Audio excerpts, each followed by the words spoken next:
Brazil మాజీ అధ్యక్షుడు బోల్సోనారోకి jail శిక్ష పడింది. బ్రెజిల్ కోర్టు 27 ఏళ్ల జైలు శిక్ష విధించింది.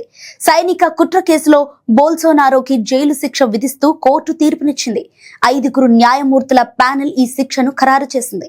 2022 ఎన్నికలలో తన ప్రత్యర్థి వామపక్ష నాయకుడు లూలా డా సిల్వా చేతిలో ఓడిపోయిన తర్వాత కూడా అధికారాన్ని చేజెక్కించుకోవాలని కుట్ర పన్నినట్లు తేలటంతో కోర్టు శిక్ష విధించింది. కోర్టు తీర్పుపై అమెరికా అధ్యక్షుడు ట్రంప్ ఆశ్చర్యం వ్యక్తం చేశారు. బోల్సోనారోకి ట్రంప్ మద్దతు ప్రకటించారు.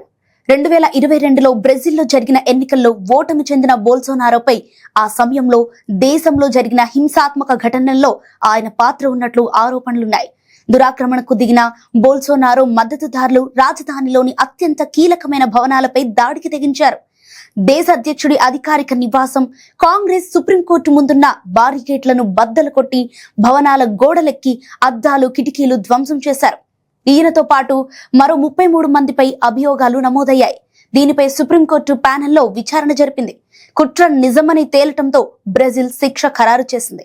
అమెరికాకు ఆప్తుడిగా పేరున్న బోల్సోనారో విధానాలతో బ్రెజిల్ ప్రజలు అలసిపోయారు.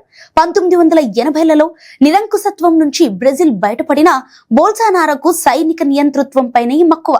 ప్రజాస్వామ్య సంస్థల పట్ల గౌరవం లేని ఆయన అధికారంలో ఉన్నప్పుడు తీవ్ర మితవాదులతో, సంపన్న వర్గాలతో అంటగాగారు.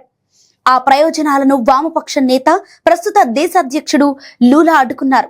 ఇక అమెరికా విధించిన అధిక సుంకాలపై కూడా లూలా ధీటుగా స్పందించారు. బ్రెజిల్ పై ట్రంప్ 50% సుంకాలను టారిఫ్ బ్లాక్మెయిల్ అంటూ ధ్వజమెత్తారు. ఏది ఏమైనా ఒక మాజీ అధ్యక్షుడు 27 సంవత్సరాల జైలు శిక్షను భరించటం తీవ్ర ఆవేదన కలిగించే తీర్పుగా ఆయన కుటుంబ సభ్యులు విచారం వ్యక్తం చేస్తున్నారు. బోల్సోనారో మద్దతుదారులు కూడా ఈ తీర్పు సరైంది కాదని అంటున్నారు. ఇక సుప్రీంకోర్టు తీర్పును మరోసారి పునఃపరిశీలన చేయాలని కోరుతున్నారు. మరోవైపు అమెరికా అధ్యక్షుడు ట్రంప్ ఈ తీర్పును ఖండించారు. బోల్సోనారోపై అభియోగాలను ఉపసంహరించుకోవాలని ప్రెసిడెంట్ ట్రంప్ బ్రెజిల్ పై గతంలో ఒత్తిడి తెచ్చారు. కానీ లూలా తలొగ్గలేదు. తమ సన్నిహితుడిని జైలు పాలు చేసినందుకు అమెరికా ఇప్పుడు ఏ కుట్ర తెరలేపుతుందో చూడాల్సిందే మరి.